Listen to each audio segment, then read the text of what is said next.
name is Kevin Webber. I'm an ordinary 59-year-old man, married with 3 kids, 2 cats. I worked for NatWest for 42 years and I enjoy life. In 2014, my life changed. I was diagnosed with prostate cancer and told I might only have 2 years to live. Now, my dad had prostate cancer. It was incurable, but they could manage it. His score, it's called a PSA score, his score was 12 at its peak. My score, unfortunately, on diagnosis was 342. And the doctor looked at his screen and he said to me, "Oh yes, you've got prostate cancer," which I'd guessed I had anyway. He said, "But it's spread and it's growing quite fast. And as such, you might only live 2 years, if you're lucky, 3 to 4. And I remember him saying to me, "Don't think 10, don't ever think 10. Of course, at that moment, my wife and I just burst into tears. You might think that the worst day of my life would be being told that I only had 2 years to live, but actually, that wasn't the worst day of my life. The worst day of my life was the next day, because the next day I told my father and I told my brother, and then after that, the worst job of all, and that was telling my children. At the time, they were 9, 14 and 16, and if the doctor had been right, my youngest wouldn't have had a dad by the time he started high school. And that upset me more than anything else, because when you get married, when you have children, the deal is you stay with them and you see the course of life through with them. And here I was suddenly abandoning them when they probably would still need me. I used to run a bit as a way of staying fit. The Sunday before I started chemotherapy, I went for a run and I managed to run 20 miles because I was quite fit.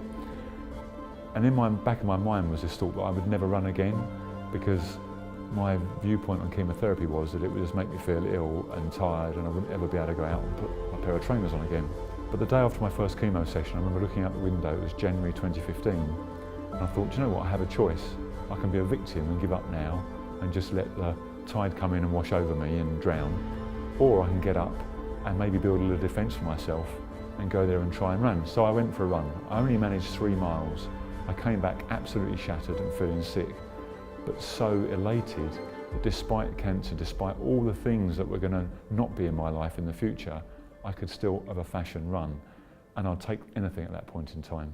Before I was diagnosed, I'd entered the Brighton Marathon for 2015, and then, of course, I got diagnosed and thought I'd never run it. But having run those 3 miles the first day after chemotherapy, I thought, you know what, I wanted to see if I can run the Brighton Marathon. So I told my oncologist, and he was horrified. He said to me, "Why would anyone want to sort of run a marathon on chemotherapy? People like you don't do that." And it was a bit of a learning for me, because a lot of people will tell you in life that people like you shouldn't do things. And they don't say that because they actually know it's bad for you. They just say it because they think it's bad for you. Anyway, I trained for it. On week 13 of chemotherapy, I ran the Brighton Marathon. It was my slowest ever marathon. It was like 4 hours, 36 minutes. I'd never run a marathon as slow as that before, but I ran a marathon and I was absolutely over the moon. And then a friend of mine got me a hooky place in London Marathon 2 weeks later, so I ran that. So I ran 2 marathons in 2 weeks. And then I saw my doctor again, and he said, "Well, did you run that marathon then?" I said, "Well, yes." I said, "But I actually did 2. And he kind of fell off his chair because he didn't think it was possible. What's interesting is that seeing my doctor now, so here we are 9 years on, and he says to me, "If you saw me again today and asked me if I should run a marathon, the answer I'll give you is yes." Because in that 9-year period, they've proved that exercising and staying fit during chemotherapy makes it work better and gives you less side effects. And therefore, they would now encourage you to stay fit. So a massive sea change, and if you like, I was part of that thought process of change for them. So after I'd run 2 marathons on chemotherapy, it was kind of, what's next?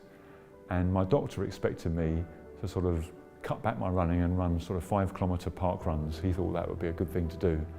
But what he didn't know was I'd always dreamt of doing this race. This race is called the Marathon des Sables. And I'd first read about it when I was 20 and I used to play rugby, and I used to run a bit of staying fit for rugby, and I'd read this article about this crazy off-the-scale race. So I said to him, I want to do this race called the Marathon des Sables. And I told him about it, and he remember he looked at me and said, "Why would anyone want to do that kind of race, let alone someone in your situation?" And we kind of laughed. And the reason he laughed was because the race is a marathon Sunday, a marathon Monday, a marathon Tuesday, a double marathon Wednesday, a marathon Friday and half marathon Saturday, across the Sahara, 50 degrees centigrade, carrying everything on your back for a week. So all your food, your sleeping bag, a venom pump in case you get bitten by a snake or scorpion. You go over sand dunes that are 200 feet high that go on for 10 miles of a stretch. You climb mountains that require ropes to pull you up. It's an absolutely insane, crazy race. But I wanted to do it. It was like the Everest of running for me.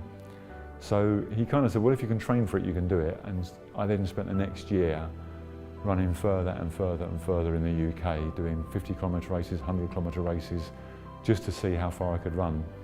So I finished that race, and I remember crossing the finishing line and thinking, never, ever again, because it was so hardcore, it kind of wiped me out. But about 2 hours later, I kind of thought, do you know what? I've done a lot of good by doing this race.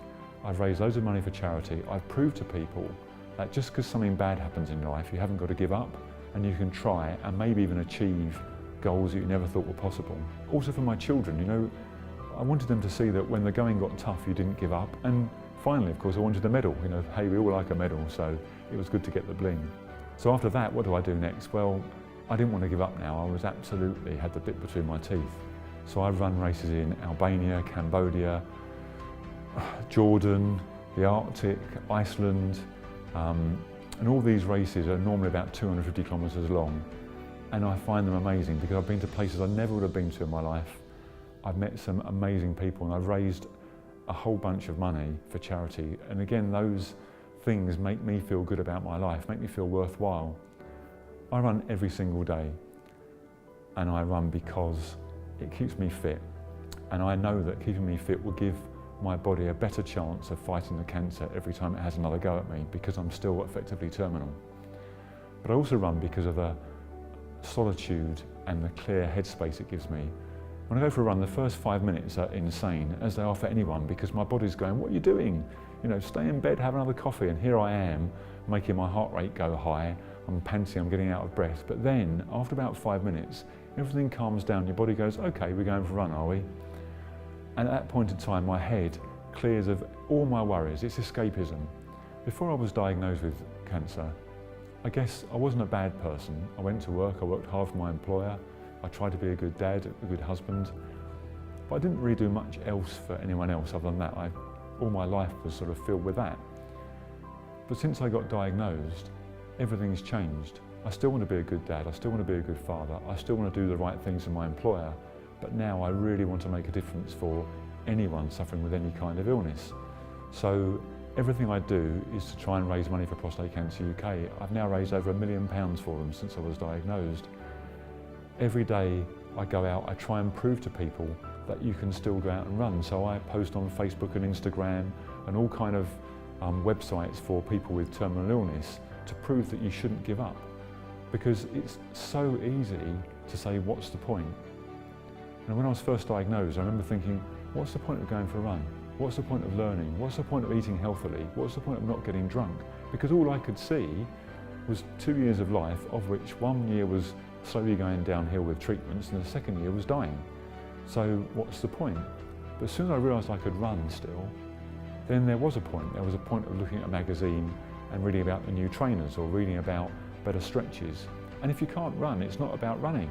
If you want to play the guitar, then go and get a guitar. If you want to speak Spanish, go and get an online Spanish course. You can do whatever you want to, but you have to make it happen. And for me, I really wanted to make it happen to run. So where I draw my positivity from is that by being happy and positive about life, then good things happen. You know, if you're smiling, someone will approach you and talk to you. If you look miserable, no one will talk to you. So by being happy and putting myself out there, then good things turn up. So I've had all sorts of opportunity in life come to me just because I'm prepared to talk about my situation, prepared to be positive, and occasionally give up a few things in life just to make sure I can help other people. After I finished chemotherapy, I had some time off work. I went back to work and I was walking across Trafalgar Square, where I work in London, and on the pavement in chalk was written, "You only have 2 lives, and the second one starts when you realise you only had 1. I had to reread it over and over again, and then I realised for me that that day when I realised I only had 1 life wasn't actually the day I was told I only had 2 years to live. It was the day I went for a run after chemotherapy, because that was the day when I realised that life is now. You know, it's not a rehearsal. You will never have today again, so why waste it? And I don't mean because I'm terminally ill, it's not about that.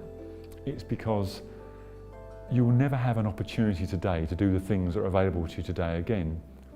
So if you're young and you get the chance to go to Ibiza and a phone party, you should do it. Because when you're 70 years old, it's a bit late to go to Ibiza and go to a phone party. You should take any positive opportunity when it comes to you at that point in time. I have 3 missions in life, and I believe that everyone should share them. Mission number 1, enjoy yourself every single day of your life, but never ever at the expense of someone else. Number 2, do something good for someone else every single day. Now, doing good could be raising £1,000 for charity, but doing good is also smiling, saying thank you, giving someone a seat on the bus, letting a car out in the queue in front of you, using someone's name in the supermarket. All those things are good deeds. And number 3, make the best memories for you, your family and friends, so that in time in the future you can look back with a smile, proud of what you achieved, never creating a new regret, and always having a happy outlook on life.